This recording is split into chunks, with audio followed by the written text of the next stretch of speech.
Hello, Pedro from A&P-REACTS. I'm here today with Alina Lesnik from Once. How are you doing? Oh, I'm wonderful.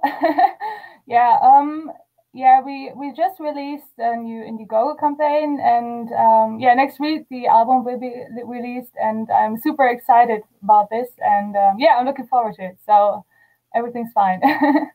That brings me to my first question. After Earth, how long have you guys been working on this record? On this I want to remind everybody, this is your debut record.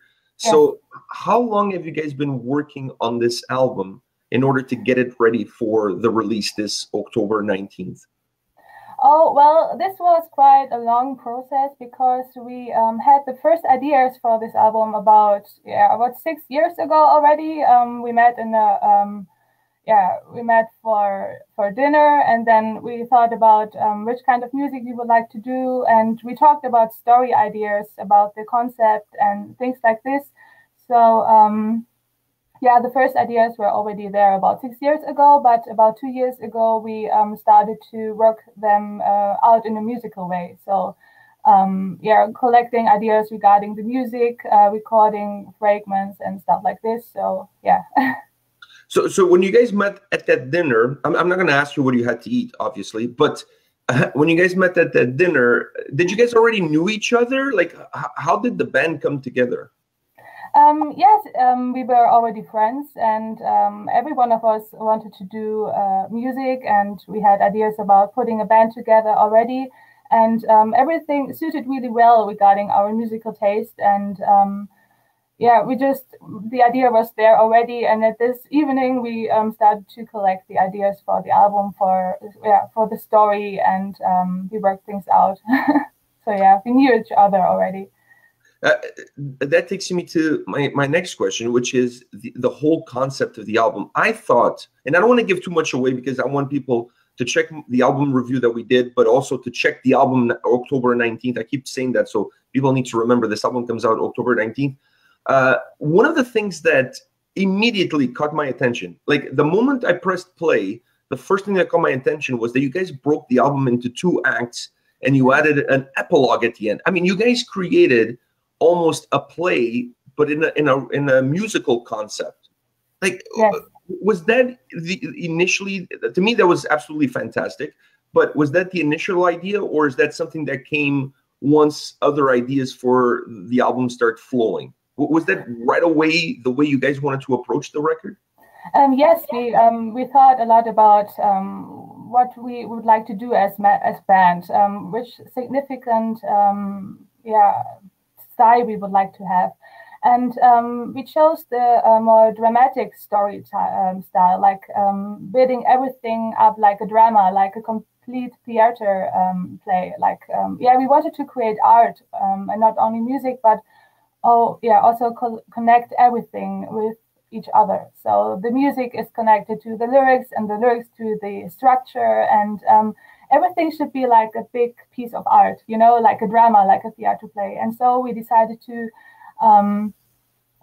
choose the way of the acts, like you realized by listening to the album. Yeah, it blew me away because it was so creative, it was so different, it's so innovative. Like you guys basically took the concept that you would from a play, from a theatrical play, and then you converted that into a record. I mean, and this is your debut record. I was amazed. Oh, that's really cool. Thank you so much. Yeah, we are happy that you like it so much. So yeah, this was our plan, and this was our idea to create art, not only music, but to connect everything. Even when you listen to the singer songs, you will realize that there are hints everywhere, and we would like the listener to follow the story, to have their own imagination, and to see it like a movie. You know, when you listen to the songs, you have the story in your head, and it continues with each song. And yeah, we even build up the booklet like this. So there are also a few hints hidden in the booklet. If you have time, check it out later. So yeah. I really enjoyed also the fact that while the songs are all connected together, there's definitely, this is one of those records that you really need to listen from the first to the last song in order to get the full, to fully embrace the experience of listening to the record. But one of the things that I noticed was also when you listen to songs on their own, they're able to work on their own. It's not like the song feels disconnected. Mm-hmm. Was that hard to do? Because what I'm thinking is when you guys are creating a concept record like this, I'm sure it's a lot harder than it is to just create 12 individual songs.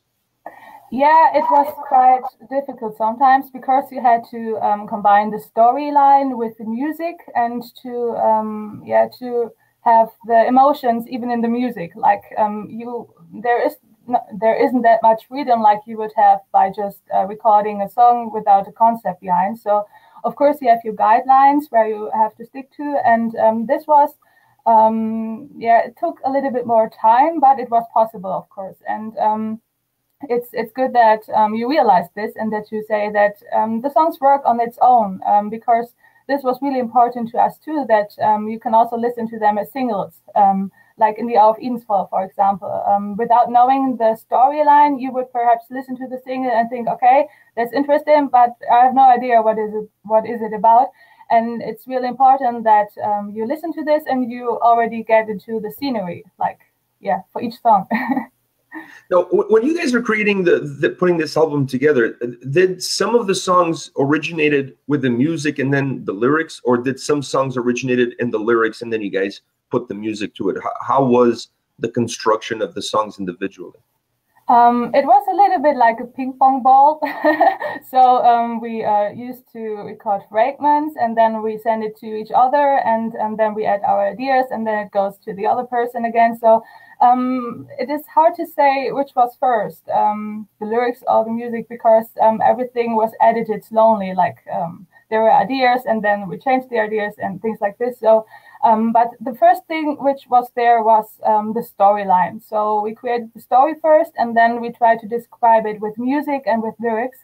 And some of the songs had the orchestrations first, and then I wrote the lyrics for them, and then the metal band was added. There are also other songs where the metal band was kind of first, and then the orchestration was mixed for the metal parts. So yeah, it's different. Not every time the same. One of the components that I really enjoyed was the fact that you guys used also the male harsh vocals in some of the songs. Mm-hmm. To me, I felt that it really added to the storytelling aspect. It almost created not a duet, but it almost created a conversation piece within the songs. And I thought that was really cool. And it was that done for that reason, to really allow the story to come out to the listener in a much easier way.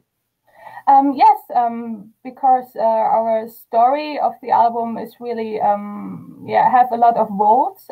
Different people are into the story, and with the male harsh vocals, we wanted to express a different role. So our Marco is expressing the male role of the story, and we wanted to combine it to that the listener can follow the story more easily, and that the emotions are better for the listener to feel like like a role play a little bit. Like acting.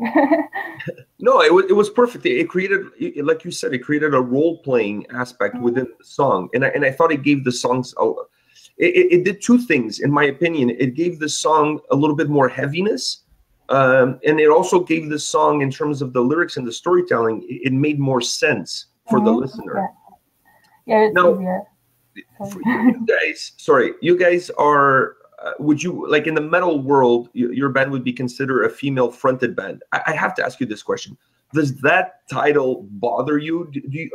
Are you bothered by people who refer to metal bands that have a female vocalist as a female fronted band? Because it's a really big topic of discussion these days. Yeah, I realized this too. There are a lot of people who ask me this question already. And for myself, I wouldn't say that's a big problem. But a lot of people used to think in those categories, like this is symphonic metal, this is power metal, and it's okay because it's easier for the fans to see at the first glance which kind of music they can expect when they read the title, for example. we just want to let the music speak for itself. So it's difficult to say it's symphonic matter just because it is Femalefronted and with orchestrations. We also would like to have, or would like the listener to see that there's a lot of dramatic elements in this, and not only symphonic, but also more an acting way. And so only using this category would be kind of, not really difficult, but as I said, we would like to have the listener have their own idea of what the music is without just thinking it's symphonic metal. It won't bother me, but it's difficult because it's limiting the possibilities you have as musician, and it would be better if the categories wouldn't be used for describing the music always. So yeah. It almost, I'm 100% with you. I think one of the issues these days, and heavy metal specifically, is the over categorizing of all music. I think there's too much of it. I think you should listen to the music and just enjoy the music regardless of which category it falls in. Because like you said, it pigeonholes the band and you into that category. So now the next album you guys work on, people will expect a symphonic metal album, if you will. But that's not necessarily where you guys will go. So to me, I agree with you 100%, and I really wanted to get your opinion on it, because I really felt that this album, while I can see how people put it under the symphonic metal female-fronted band category, to me it's a lot more than that. To me, it's really, how can I put this to you? It's really like it's like if I was listening to an audio book. You know what I mean? Yeah, I know. So it was really hard for me to express sometimes how I felt throughout the listening experience, and I cannot recommend enough for people to check out this album. It's absolutely incredible. Now, I want to talk a little bit about you. What is your musical background? Like, what's your background in the music world before you decided to sit down and create this awesome record? Thank you. A lot of people would perhaps expect that I have a long musical background. I have, but not a professional one. So I learned everything on my own, like just singing cover songs and being in different choirs and school bands and stuff like this. But I haven't haven't a professional music background. So I learned everything just by doing and by feeling the music. And I tried a lot of projects before, like building up a folk band and things like this. But at last, it brought me to creating my YouTube covers and working with my friends with Once on the debut album. So everything was step by step, and So you never had any professional training in terms of singing? No, I used to do this on my own. I wanted to have some professional help in future to improve my voice a little bit, to go more into the rock voice. And but so far I hadn't. So yeah. So now, once this album comes out, are you going to be going to a restaurant and expecting to get the best table possible since you will become a celebrity? No. No, I don't think that way. Well, people should give you a good table. That's what I'm saying. Yeah, I hope so. Do you do anything specifically for your voice before you go either into the studio to record or when you start singing these songs from this album live? Is there anything that you prepare before singing? I usually try to rest a lot, like a lot of sleep, doing some sports, some workouts in a physical way, and just for warming up, I used to sing only a few notes, or sometimes an easier song where I can warm up my voice with. But nothing more. So this is what I used to do, but nothing specific. So, and when you're not singing, what do you do for fun? What does Alina do? Like when she wakes up in the morning and today I don't have to sing. Today I'm not doing any rehearsals. It's my day off. What do you do for fun? Well, I don't have day off. I really love to spend my time in nature, to go for walking and to enjoy the trees and nature around me. I love to read a lot. Sometimes I also play video games, but this was yeah, quite a few years ago since I did it last time, because I worked really a lot for my channel and for once. And besides this, I also study at university, and so a lot of things are going on, and I try to spend all my time with music most of the time. Yeah, you're very busy. You sound like you're very busy, but I highly suggest you bring back those video games, because it's a nice way to escape from reality, if you will. I want to ask you about your channel, because you do a lot of covers. Did you ever think at some point in time, maybe perhaps in the future, incorporating some covers into the band? And even, I know that, for example, this album is really a concept album. There's a story there. And even in the future, you guys go down that road again and you do another concept album. Do you think that there would be a possibility to incorporate a cover that perhaps would fit into that story, into an album? Yeah, sure. I think yeah, we talked a lot about this, and we are open for this, but only when we would do it in our own style. Like, I don't know if you saw it. We did a cover of the Christmas song "Carol of the Bells," and we tried to do it in our style, in our music style, and we haven't planned something yet. But of course, we would be open for it to include a great cover song. For an album or EP or something like this. So yeah, sure, why not? I have one more question for you before I let you go, because I first of all, before I ask you the question, I want to thank you for your time to sit down with me and answer my questions. What are the plans for the band after October 19th? So the album comes out October 19th. Everybody's going to pick it up, download it digitally, buy it online. Yeah, do whatever it takes. You got to go buy it online, download it, get the actual record, do whatever. You got to get the album, buy it on iTunes. Then once the album is out and it's in the hands of everyone, what are the plans that you guys have as far as like shows, tours, anything? Yeah, our plans are to focus on live shows.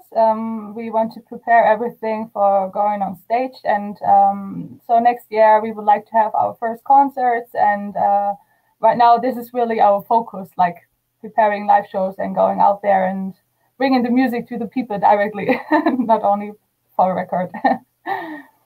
I lied. I actually know I have one more question. Of course. For the live shows, because the album is such a story, having said that, the songs do work individually. Would you guys be, I'm not saying playing the record from beginning to end, but would you guys put the songs perhaps in the same kind of order, or in a live setting, you're just going to mix it all up? Basically, my question is this: how do you convert such a well-structured album to a live setting? Wow, that's a big question. I have to admit, I haven't thought about it yet that much. But you will now. Yeah, I will do now. But I think both ways are possible. For example, when you have an own concert and have a lot of time and space during the concert, it would be possible to play it as a story, perhaps. Perhaps also to have some actors, who knows, who could underline everything. But for normal, smaller concerts, it would be better to just pick up some songs, I think, to show the people which kind of music we are creating. And yeah, this wouldn't work that good when you have so much story-based equipment and things like this. But if you really want to do a big concert with live orchestra, for example, then I can imagine to have the complete story built up, like a setting or something. But for smaller live shows, it would be easier to just pick some songs and yeah, to present it, because I don't think we have about an hour in our first show's time to show the complete album. So we have to pick a few songs. Well, I want to thank you once again for your time, and I want you to thank the band for all the efforts that they did putting this record together. It's absolutely amazing. Once again, for whoever is watching this, go pick it up. October 19th, it comes out. After Earth, debut album from Once, an absolutely incredible debut album. I mean, one of the things that I said on my review was that I was amazed that this is a debut record. This to me sounded like a record that came out of a band that's been around for a long time. It's that good. Thank you. I highly recommend everybody going out and picking up this record. Support these guys. Great band. Alina, once again, you're very lovely. Thank you very much for your time. I really appreciate it. I have to thank you. It was Take wonderful. care. Goodbye. All right.